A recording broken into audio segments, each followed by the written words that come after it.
me regalen un me gusta, un like para que esta información le llegue pues a muchos padres, le llegue también a maestros, personal de salud, para conocer un poco más del TDAH y comprender mejor a los niños con este trastorno.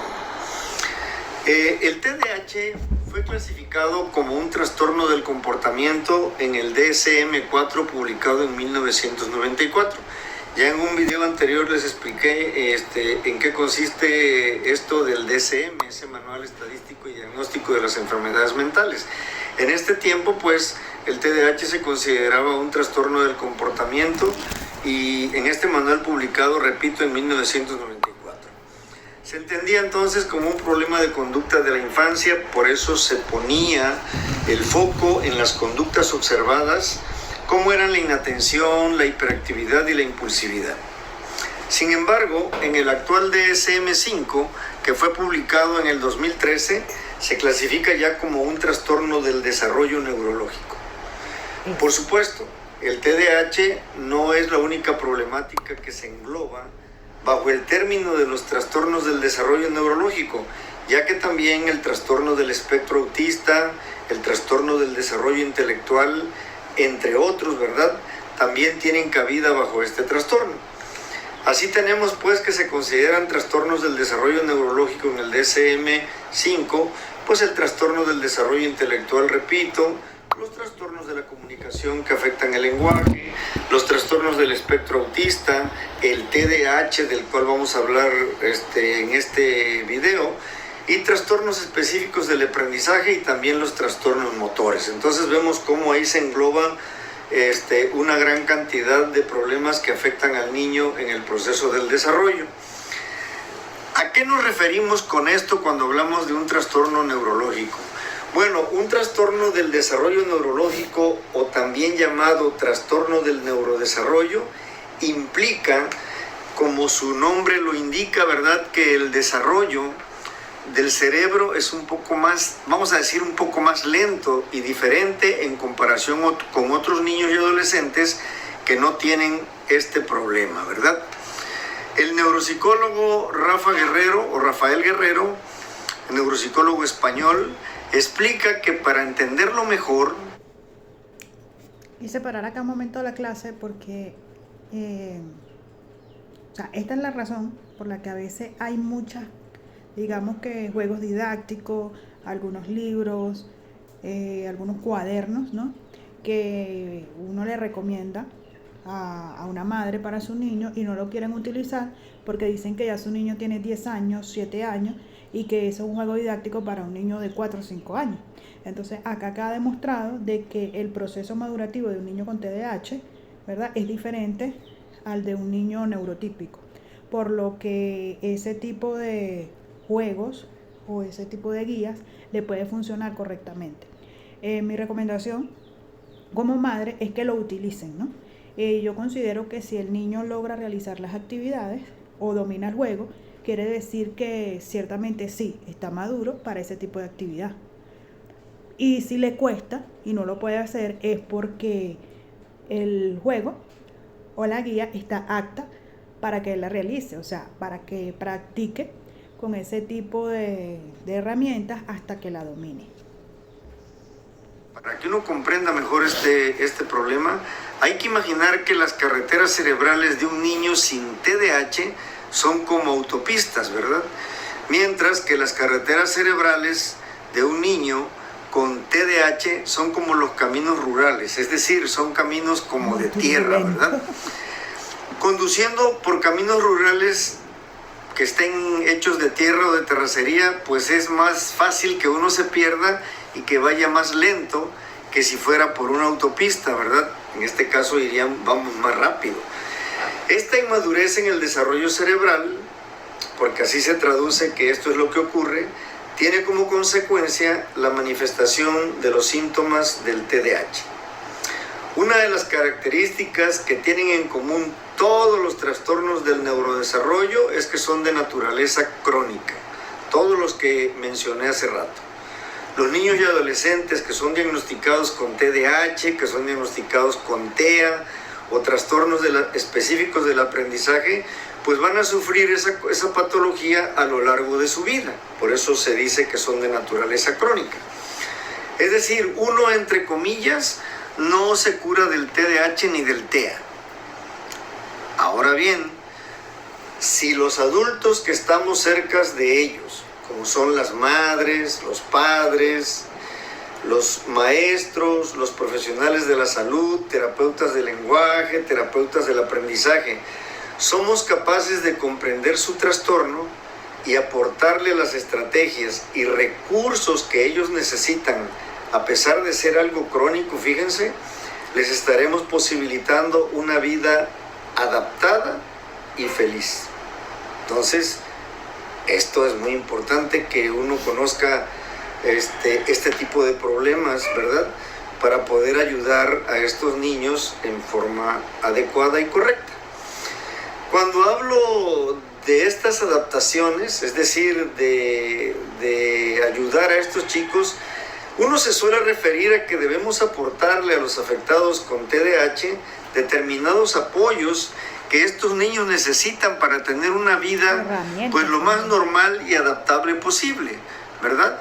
Por ejemplo, uno debe de sentarse con ellos a hacer las tareas escolares. Los padres deben de supervisar sus tareas, estar ahí con ellos en ese momento que las están haciendo, pues para estarlos conduciendo cuando se quieren distraer, ¿verdad? Ya sabemos que es difícil hacer esto, pero hay que hacerlo, hay que intentarlo, ¿verdad? Ayudarles a gestionar sus emociones también es muy importante, como la rabia y el miedo, o acompañarlos para hacer amigos nuevos en el ámbito social, porque a veces ahí en ese ámbito...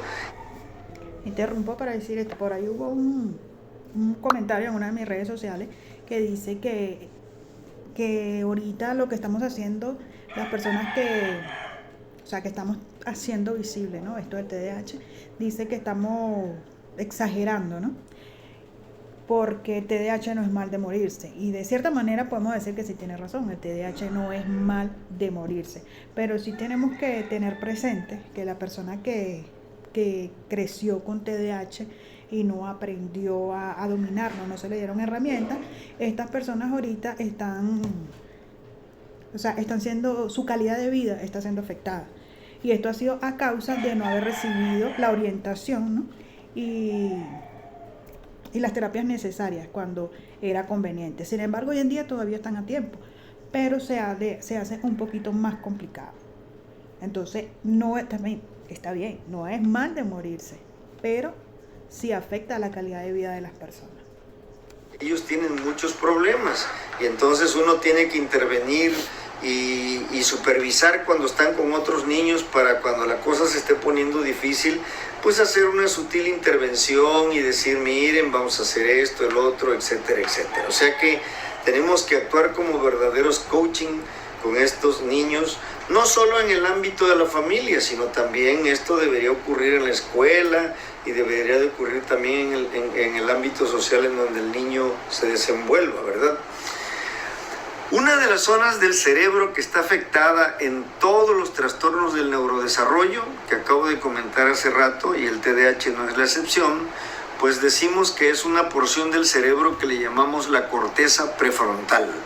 Se llama así porque está detrás de nuestra frente, ¿verdad? Una estructura del cerebro que se encuentra ahí. ¿Y esto qué repercusiones tiene esta afección? Bueno, dado que la corteza prefrontal es la zona del cerebro donde se asientan las funciones cerebrales ejecutivas, es decir, las funciones puramente humanas, ¿verdad? Como son concentración, control de impulsos, autocontrol, regulación emocional, planificación, memoria de trabajo, conciencias, pues la inmadurez de dicha zona tiene como consecuencia que los síntomas que presentan los niños con TDAH se manifiesten. Entonces, una zona relevante en el TDAH, pues cerebral, es la corteza prefrontal.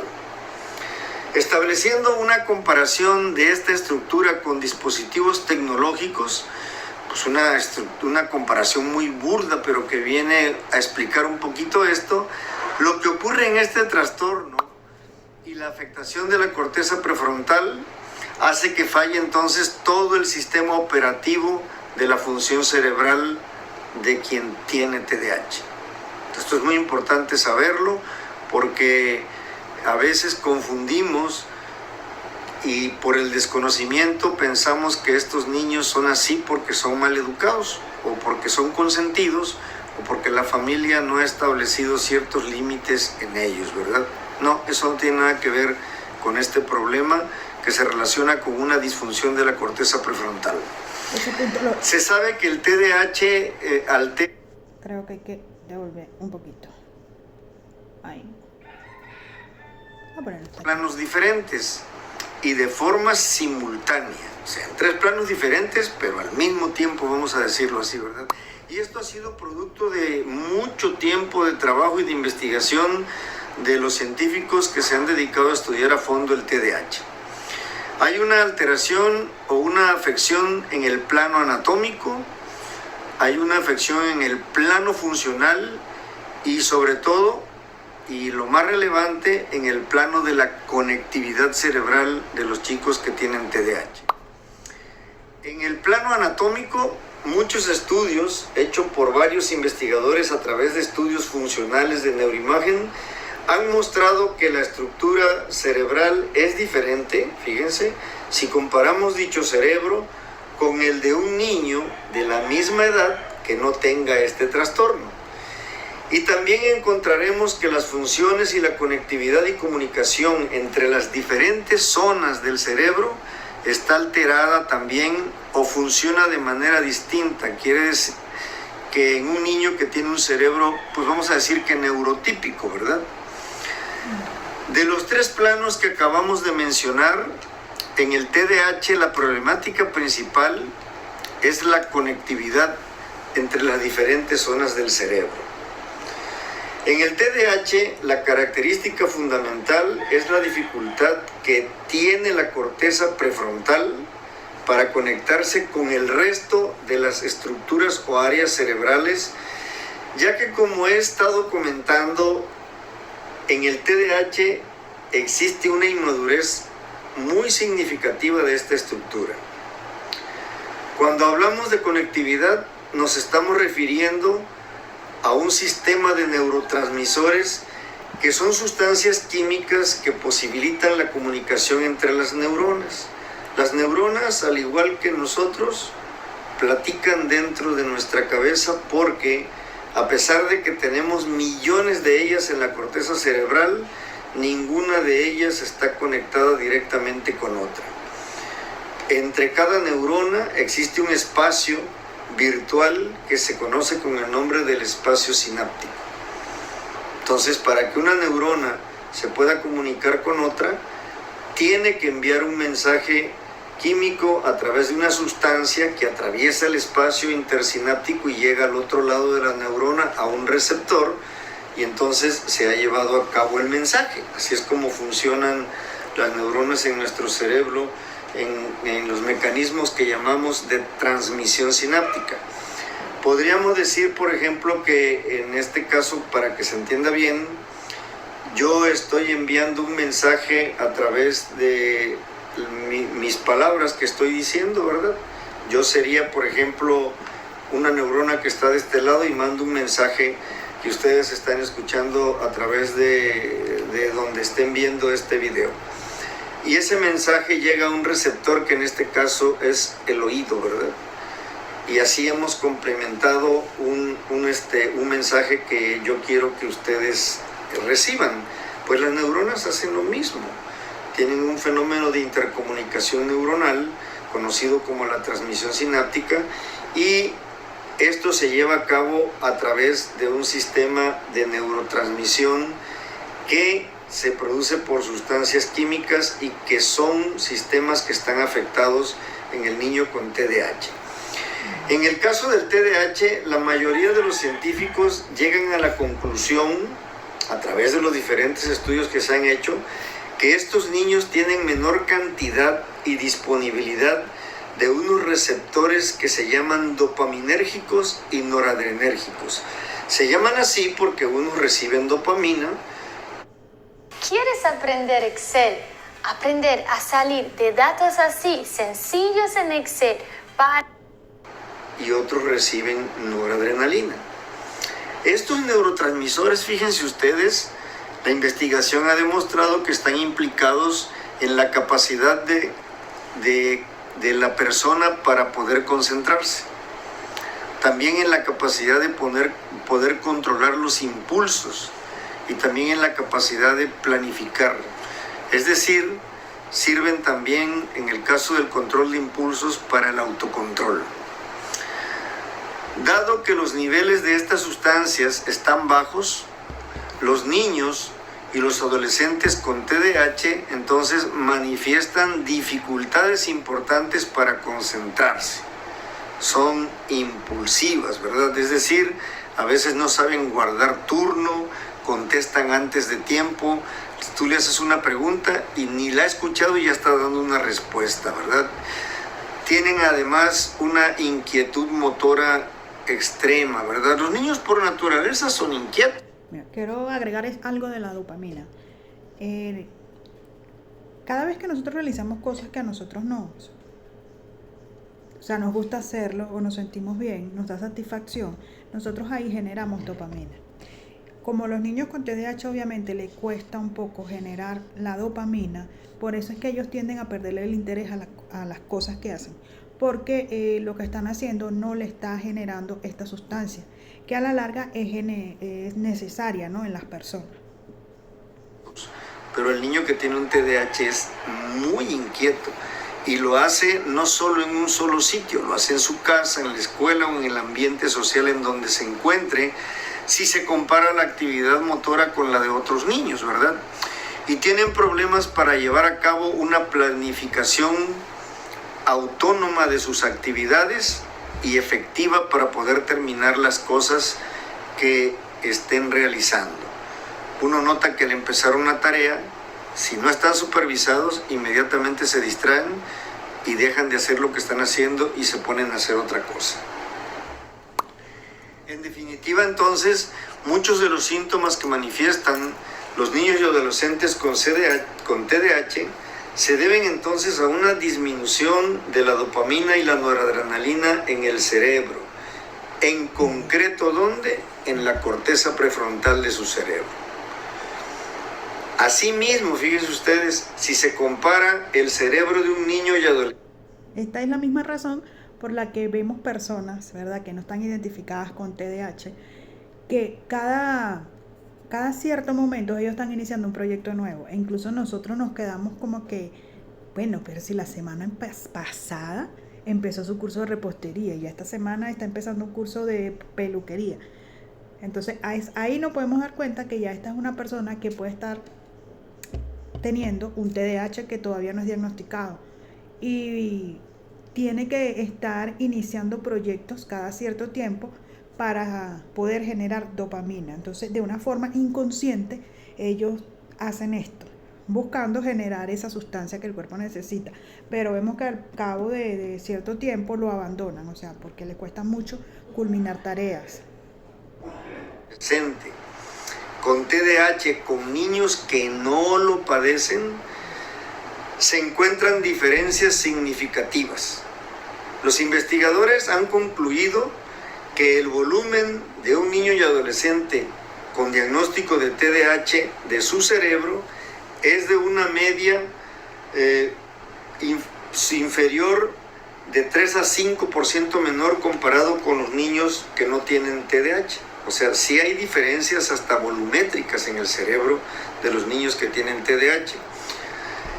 Diferentes estudios midiendo el volumen del cerebro han encontrado que la corteza prefrontal, o sea, la parte que está detrás de nuestra frente, repito, una estructura que le llamamos el núcleo caudado, otra estructura que le llamamos el vermis del cerebelo y otra estructura que le llamamos el cuerpo calloso, son algunas de las estructuras del cerebro del niño que tiene TDAH donde se puede comprobar que el volumen es significativamente menor que en los afectados de TDAH que en los que no tienen TDAH.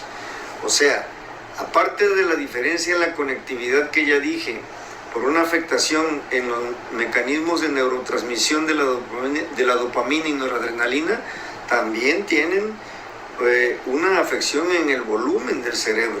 Esto no es tan importante, pero sí es significativa para ver que sí hay una diferencia, ¿verdad?